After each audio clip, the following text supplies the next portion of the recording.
Saudara, Anda menyaksikan Breaking News Kompas TV ini terkait dengan drawing kualifikasi Piala Dunia 2026 zona Asia putaran 4. Siapa lawan timnas Indonesia? Kita lihat bersama saudara, ini visual di mana drawing atau pengundian kualifikasi Piala Dunia 2026 zona Asia putaran keempat dilakukan di Malaysia. Kemudian bertempat di Hyatt Place, Kuala Lumpur, Malaysia pada pukul 14 waktu setempat atau pukul 15 waktu Indonesia Barat.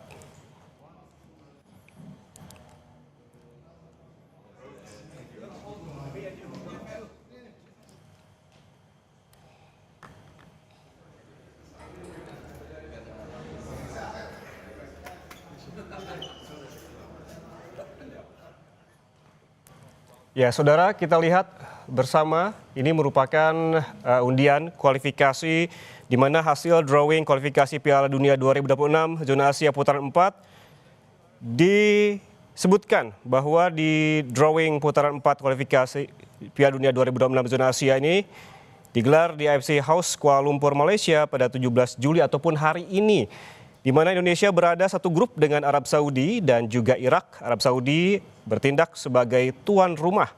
Putaran 4 terdiri dari dua grup berisi 3 tim, di mana masing-masing bertemu sekali di venue terpusat. Dengan demikian, setiap tim hanya akan memainkan 2 laga yang berarti tidak ada ruang untuk kesalahan. Dan juga saudara, 2 juara grup akan lolos otomatis ke Piala Dunia, sementara 2 runner-up lanjut ke round 5. Dan pembagian grup kualifikasi Piala Dunia 2026 zona Asia putaran 4, diantaranya ada grup A terdiri dari Qatar, Uni Emirat Arab, dan Oman. Grup B ada Arab Saudi, Irak, dan juga Indonesia. Dan kita langsung tanyakan kepada Wesley Hutagalung, pengamat sepak bola. Bung Wesley, selamat sore. Selamat sore, Mas Yan.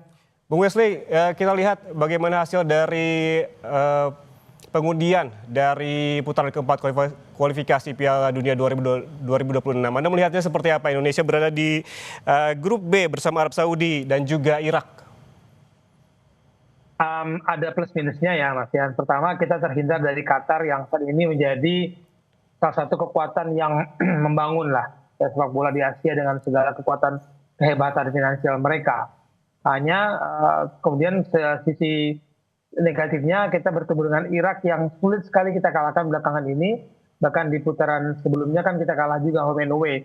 Kita kalah 1-5 di Irak dan kita kalah 0-2 di Indonesia sebagai tuan rumah. Jadi ini ada plus minusnya.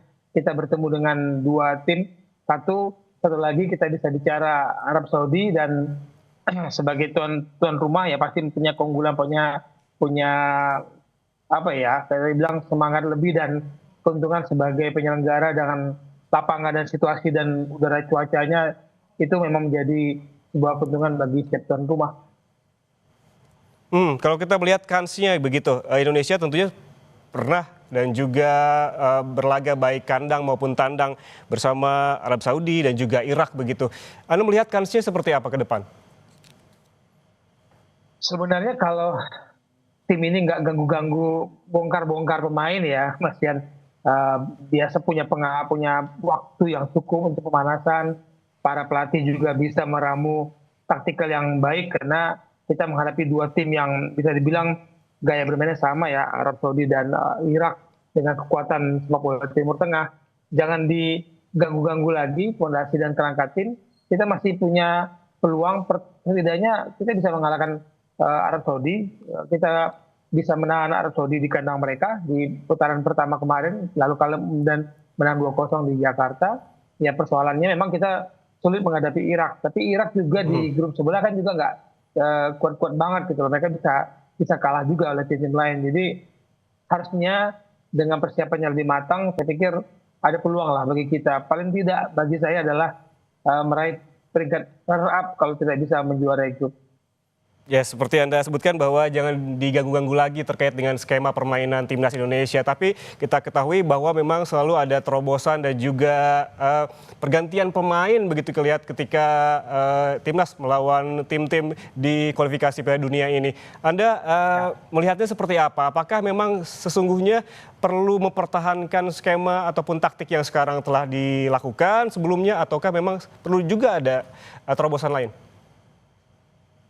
Setiap tambahan kekuatan adalah sebuah keuntungan ya Mas Yan. Tapi dalam sepak bola Anda harus punya kerangka tim dulu.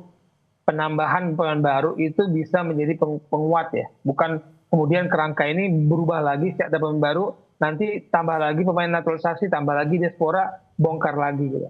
Nah sekarang kan isunya bahkan sampai ketum federasi yang menyampaikan bahwa oleh Romani cedera dan harus operasi dan sulit membela Indonesia di Oktober nanti.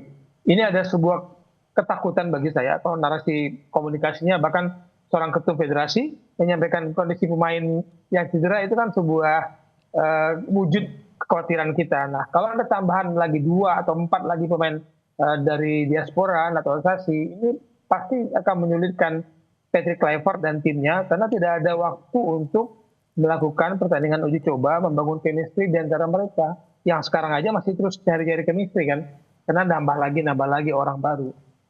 Ya, kalau kita melihat jadwal terbaru ya, Bung Wesley, ini Indonesia akan bertemu Arab Saudi pada 8 Oktober 2025. Berarti sebetulnya ini waktunya bisa dibilang pendek sekali juga tidak, panjang sekali juga tidak begitu. Apa yang perlu dilakukan oleh Patrick Kluivert? Mengingat jarak waktunya pun begitu cukup bisa berlatih begitu atau dimaksimalkan? Iya, 8 Oktober adalah sebuah pertandingan yang pembuka melawan Arab Saudi. Tapi ingat, di dalam negeri tanggal 8 Agustus kompetisi sudah jalan, sudah mulai. Semua pemain tim nasional akan membela klubnya masing-masing. Di Eropa sana juga sudah mulai. Agustus membela klub masing-masing. Otomatis waktu yang mereka miliki hanya ketika break kompetisi internasional ini mungkin berapa hari yang mereka miliki, seminggu sudah maksimal untuk berkumpul dan meracik lagi kebiasaan-kebiasaan untuk menghadapi lawan-lawan yang di depan mata. Arab Saudi lah paling tidak dahulu ya. Kita lupakan dulu Irak karena fokus dulu menghadapi Arab Saudi. Waktunya kan tidak banyak. Mereka berkompetisi semua di klub masing-masing. Nah ini yang saya katakan, Oktober memang masih lama waktunya. Tapi pemain sudah berjibaku di klubnya masing-masing. Untuk berkumpul bersama timnas, waktu seminggu sudah baik sebelum bertanding. Melawan Arab Saudi pada 8 Oktober, kemudian melawan Irak pada 11 Oktober, ini waktunya sangat singkat begitu. Sebetulnya apa yang perlu dipersiapkan baik secara fisik dan juga strategi utamanya itu apa ya Bung Wesley menurut Anda? Kalau fisik saya berharap karena mereka sedang dalam peak performance di kompetisi harusnya nggak ada masalah ya Mas Yan. Selama standar fisik yang dibutuhkan tim nasional itu mereka jaga di klub. Dulu kan kita selalu dihadapkan pada berita ketika pemain bergabung ke tim nasional, itu fisik mereka itu jauh di bawah standar untuk bermain di sepak bola internasional, pertandingan-pertandingan antar negara. Jadi ini paling tidak kita harap itu dulu. Yang kedua bagi saya adalah mental, bahwa mereka sudah membuktikan bisa mengalahkan tim Arab, bisa mengalahkan Arab Saudi, bisa mengalahkan Bahrain kemarin di putaran ketiga. Jadi mental ini harus dipupuk dan diikuti oleh fisik yang kuat. Baru kemudian ini diramu dengan tactical game, racikan strategi oleh pelatih untuk memainkan komposisi yang pas dan tepat, dan siapa yang akan memain sebagai pemain pengganti nanti ya sebagai pengejut. Karena bagi saya pelatih harus mempunyai strategi kejutan ketika dia melakukan pergantian pemain. Biasanya kan di menit 60-an nanti babak kedua ada pergantian pemain dan itu harus mengejutkan. Tapi tidak boleh dikejutkan dulu di awal-awal pertandingan oleh lawan. Kita kebobolan banyak, susah. Kalau kita sudah kebobolan lebih dari 2 untuk memberikan kejutan di babak kedua, itu rasanya kan sulit Mas Yan.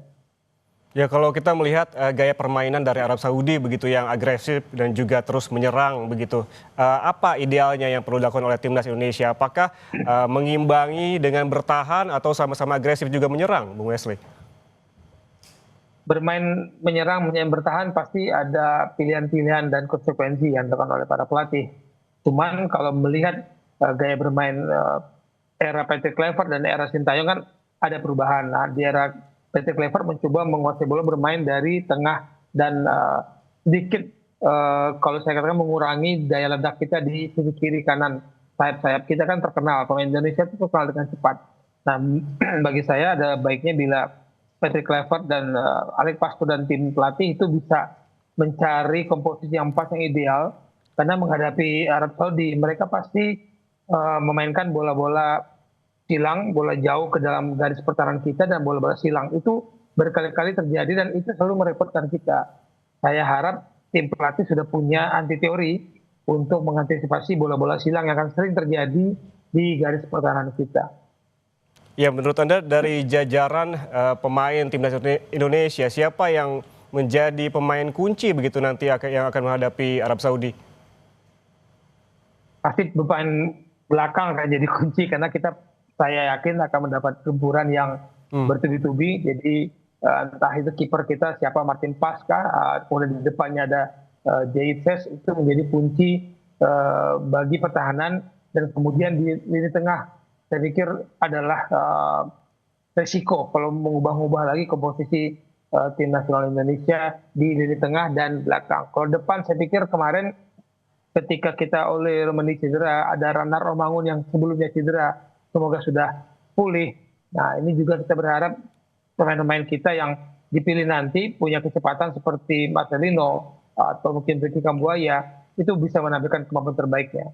Tapi Mas Yan, dengan perubahan peraturan di Liga Indonesia dengan jumlah pemain asing yang lebih banyak di lapangan, bisa jadi pemain-pemain nasional kita yang bermain di liga lokal yang sebelumnya dapat menit bermain banyak di klubnya, ketika dia mendapatkan persaingan yang berat dengan pemain asing di klubnya untuk Liga Indonesia, itu bisa berdampak kepada performa mereka di tim nasional. Ini yang saya khawatirkan. Ya, performa di tingkat internasional termasuk tadi soal oleh Romeni yang sempat Anda sebutkan juga. Seperti apa kans dan juga risikonya begitu ketika oleh Romeni ini tidak bisa misalkan turun nanti di laga melawan Arab Saudi? Nah, selama berapa tahun ya, hampir 5 tahun ini saya lihat daya ledak kita kan adanya permasalahan ketika kita nggak punya missing link kita di lini depan. Tidak ada striker-striker yang benar-benar posisi nomor 9. Itu yang sekarang kita ketemu disosok oleh Romeni.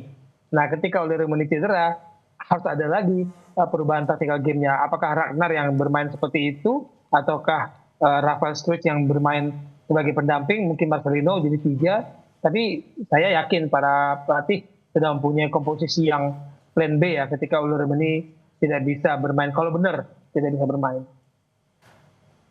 Oke, berarti apa yang perlu dilakukan ketika beberapa pemain timnas ini kemungkinan begitu tidak bisa turun di laga-laga selanjutnya. Pemain-pemain pengganti yang menurut Anda yang bisa menggantikan para pemain yang cedera ini siapa saja, Bung Wesley? Makanya tadi di awal saya katakan saya berharap pemain kita yang berkompetisi di kompetisi domestik itu mendapat menit bermain yang banyak musim ini. Saya khawatir pemain seperti Ricky Kambuaya, siapa lagi ya pemain yang punya lokal bermain di liga kita, Egy itu harus banyak bermain di kompetisi lokal, sehingga ketika dia bermain di strata internasional tinggi ini sudah panas mesinnya, Mas Yan, bukan sebagai penghuni penghangat bangku cadangan di klub, kemudian tiba-tiba timnas butuh, dia tidak panas mesinnya untuk berkompetisi di strata internasional seperti ini. Oke, Bung Wesley, ini saya juga mendapatkan informasi ini yang harus saya bacakan, di mana oleh Romeni dipastikan akan naik ke meja operasi usai mengalami cedera saat membela Oxford United di Piala Presiden 2025. PSSI pun menyerahkan keputusan pemain pengganti sementara oleh Romeni ke tim pelatih timnas Indonesia. Pemulihan pasca cedera membuat oleh ini terpaksa absen pada FIFA Matchday September mendatang. Nama Jens Raven muncul sebagai kandidat pengganti bomber 25 tahun tersebut pasca penampilan apiknya saat melawan Brunei Darussalam. Menanggapi hal ini, Ketua Umum PSSI Erick Thohir menyerahkan kepada tim kepelatihan timnas Indonesia perihal sosok pengganti yang cocok untuk mengisi posisi yang akan ditinggalkan sementara waktu oleh Romeni.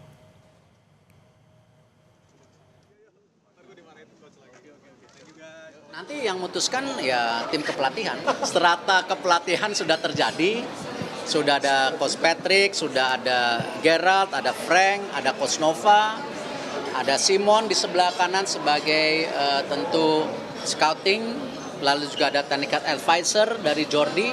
Ya mereka akan melihat seperti apa daripada talenta pool yang ada. Nah ini ya kalau nanti ditanya siapa yang dipilih ataupun ada recovery seperti apa ya nanti kita lihat saja gitu. Ya Bung Wesley, ini tadi ada informasi terkait dengan penggantian begitu sementara oleh Romeni yang absen. Ini akan digantikan kemungkinan oleh Jens Schreven. Nantinya akan seperti apa begitu permainan? Apakah akan berubah, akan jauh lebih baik atau seperti apa? Jangan jawab dulu, sesaat lagi Breaking News Kompas TV akan kembali untuk Anda.